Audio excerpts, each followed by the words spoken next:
Spoiler warnings for Season 2, Part 1 of Invincible. If you don't want spoilers, get out of here. Love you, mean it. So just a quick recap of the season so far. Episode 1 and 2 are really about Mark facing the consequences, kind of the mental struggle and the toll that it took on him of his father using his face to murder half of Chicago. Those two episodes are really pretty slow. There's a lot of stuff with side characters, a new thing with Darkwing that we're not going to get into. I'm not really interested in covering all of that because episode 3 and 4 are really where this season kind of picks up, where it gets back to the stuff that we're interested in with Invincible. Not to say that there's not anything interesting that happens in those episodes. We get introduced to some new characters, one named Angstrom Levy, which is an extremely interesting character. I'm really curious what they're going to do with him. Some multiverse stuff that has me a little bit worried, but it seemed like they're going to do it right. And just some different kind of stuff that we haven't seen from Invincible and that really hasn't been even remotely resolved yet, so I don't really know how to talk about it. But episodes 3 and 4 definitely have some stuff that we need to talk about. Now, interestingly enough, episode 3 isn't even technically an Invincible episode, even though it also kind of is. It's called Alan the Alien in the opening screen. It's an Alan the Alien episode. It seems very much like they are wanting to focus on Alan in that episode, and they do, right up until the end, where poor old Alan also gets completely and utterly massacred. But at the same time, it seems like he may or may not have lived. I'm really not sure what they're doing with Alan right now. Of course, he got beat up really bad by the Viltrumites, but then we've also got him in a medical bay, and he seems to be healing. But then Optimus Prime comes in and seems to shut off the medical bay. So as far as I know, I think Alan is probably dead, unfortunately.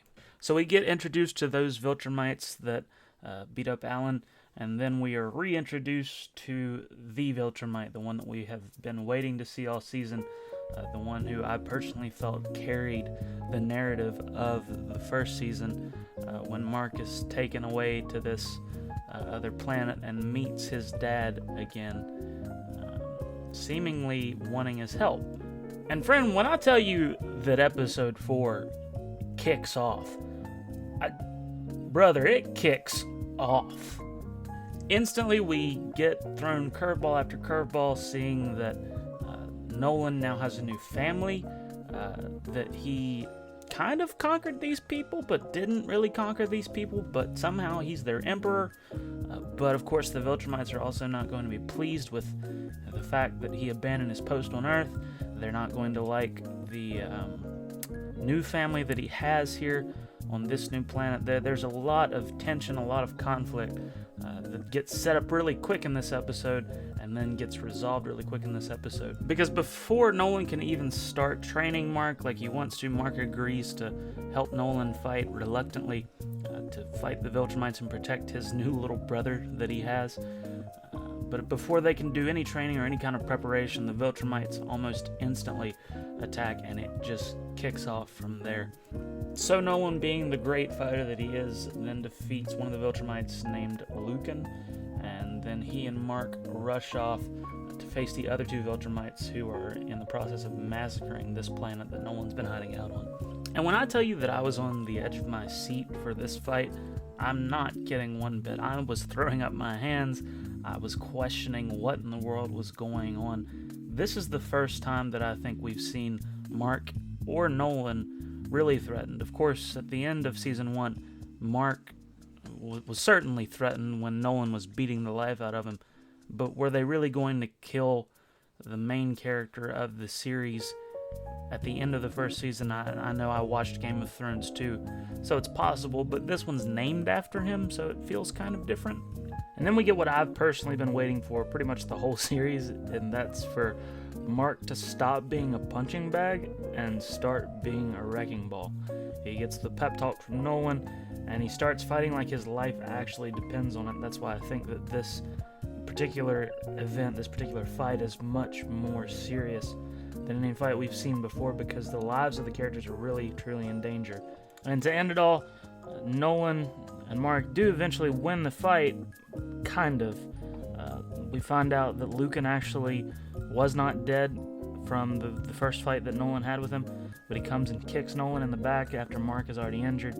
More than likely, it seemed like he at least paralyzed Nolan, which is a huge deal moving forward.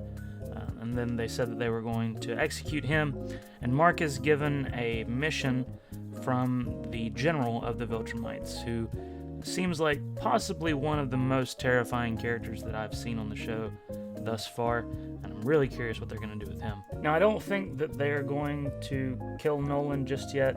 I don't think that Nolan's dead. I always say if a character doesn't die on screen, they're definitely not dead, and sometimes when they die on screen, they're still not dead.